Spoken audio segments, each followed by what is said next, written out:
Sir. आज का जो हमारा टॉपिक है identification of terminal of DC machine. तो जो हम आज का प्रैक्टिकल है हमारा डीसी मशीन के टर्मिनल की पहचान करें।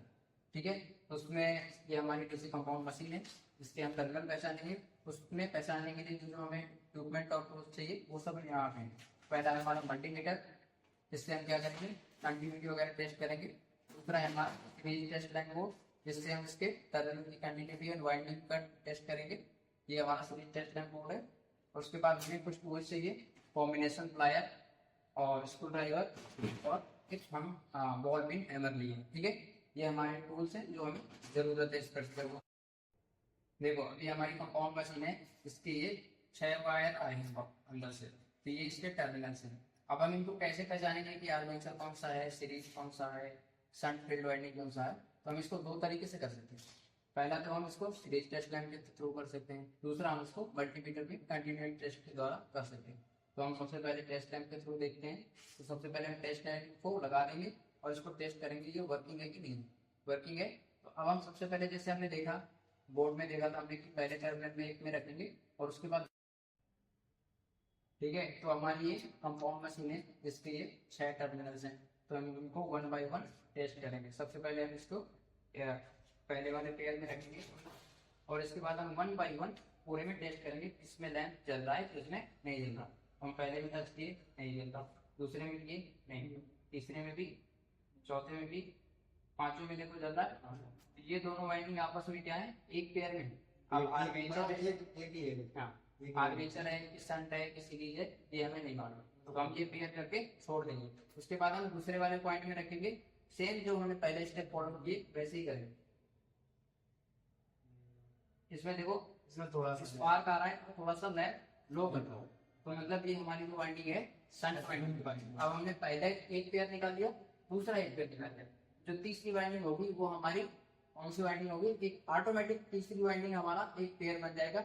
अब हम इसको आइडेंटिफाई करेंगे कि शंट कौन सा है, सीरीज कौन सा है और आर्मेचर कौन सा है। तो जिस मिडिल वाली वाइंडिंग में हमारा स्पार्क हो रहा था, लैंप बहुत कम जल रहा था, तो हम इससे पता करेंगे कौन सा ये वाइंडिंग है हमारा शंट है। अब इसके बाद हमारा सबसे पहले एक पेयर यहाँ पे मिला था, तो उस पेयर में हम एक में टच करेंगे और हम देखेंगे कार्बन ब्रश के साथ इसको टच करते हैं। अगर ये कार्बन ब्रश के साथ लैंप जल रहा है तो हमारा आर्मेचर होगा, अगर नहीं जल रहा तो हमारा सीरीज होगा। तो यहाँ पे हम कम्युनिकेटर पे जाएंगे, जूम करूं। अब यहाँ पे हम कम्युनिकेटर में कार्बन ब्रश लगे होते हैं, तो उसमें हम टच करके देखेंगे। अब जैसे हम टच कर रहे हैं तो लैंप हमारा जल रहा है, तो मतलब जो पहली वाला कॉइल है वो हमारा आर्मेचर है, दूसरा वाला हमारा शंट है, तो तीसरी वाली बची हुई वाइंडिंग हमारी कौन सी हो जाएगी, सीरीज फील्ड वाइंडिंग।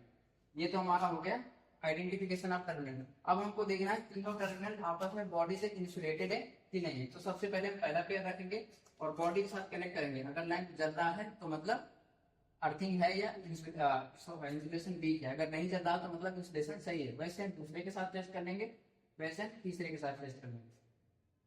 ठीक है, ऐसे हम कर सकते हैं। अब इसी प्रैक्टिकल को हम मल्टीमीटर के द्वारा परफॉर्म कर सकते हैं कि मल्टीमीटर के द्वारा हमें कैसे इसको करना है। तो हम 1 बाय 1 इसको देखते हैं मल्टीमीटर के द्वारा। ठीक है, तो मल्टीमीटर को सबसे पहले हमें मल्टीमीटर को कंटिन्यूटी मोड में रखेंगे और बीप मोड में लगा लेंगे। तो कंटिन्यूटी बीप में लगाने के बाद जब हम इसको दोनों प्रोब को आपस में टच करते हैं तो एक बीप की साउंड जनरेट होती है। ठीक है, तो अभी जैसे हमने टेस्ट लैब के थ्रू जैसे हमने 1 बाय 1 पेयर आइडेंटिफाई किए, वैसे ही हम मल्टीमीटर को रखेंगे और इसके बाद 1 बाय 1 इसके आइडेंटिफाई करेंगे। तो सबसे पहले हमने पहला पॉइंट ये बन दिया यहाँ पे, इसके बाद 1 नहीं आया, 2 3 4 5। जब हम 5 आपस में इन दोनों के पास रख रहे हैं तो बीप की साउंड जनरेट हो रही है, मतलब एक कॉइल हमारी ये है। उसके बाद हम नेक्स्ट में रखेंगे और उसके बाद 1 बाय 1 करेंगे, बीप हो रहा है नहीं हो रहा, इसमें भी नहीं हो रहा। जब हम इसमें कनेक्ट कर रहे हैं तो एक रेजिस्टेंस की वैल्यू शो करेगा,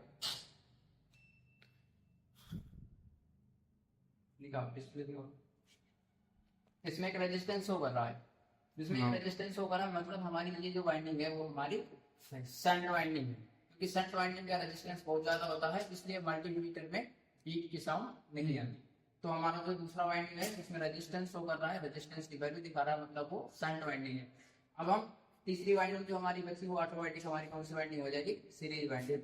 अब हम कम्यूटेटर के थ्रू चेक करेंगे कि हमारा इनमें से आर्मेचर कौन सा है और सीरीज फील्ड वाइंडिंग कौन सी है। तो हम सबसे पहले इस वाली वाइंडिंग के टर्मिनल में हमने देखा स्टार्टिंग से, अब ये वाइंडिंग का पेयर है तो इसके एक पॉइंट में रखेंगे और उसके बाद हम कार्बन ब्रश के साथ कनेक्ट करेंगे। जिसमें क्या बीप की साउंड आ रही है? नहीं आ रही, मतलब ये हमारी कौन सी होगी? सीरीज। अब हम ये हमारा शंट हो गया था, तो हम तीसरा वाले पेयर के साथ देखेंगे कि अब क्या बता रहा है इसमें। तीसरे में जैसे कनेक्ट कर रहे हैं इसमें क्या आ रही है? बीप की साउंड आ रही है।